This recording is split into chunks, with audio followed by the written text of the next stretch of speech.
Ассалаумағалейкум ағайындар, күндеріңіз сәтті болсын. Үржар ауданы Ақжар ауылында осындай 1,5 жасар ұрғаш тайыншалар сатылады. Тұқымдары жақсы, малдансаңыздар да, сойсаңыздар да болады. Иесінің нөмірін видеоның описаниясына және видеоның названиясына қалдырып кететін боламын. Бірнеше бас болғандықтан бағасын сол нөмерге звондап, иесімен хабарласып саудаларыңызды жасайсыздар. Малдар жақында таудан келген, күйлері жақсы, семіз.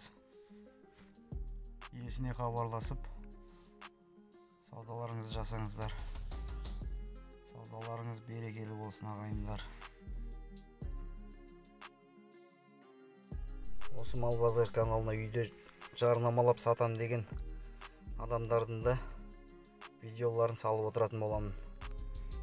Каналға тіркелмей көріп отырған ағайындар болса, тіркеліп қойыңыздар. Алдағы видеолар жіберіп алмас үшін қоңырауды басып қойыңыздар.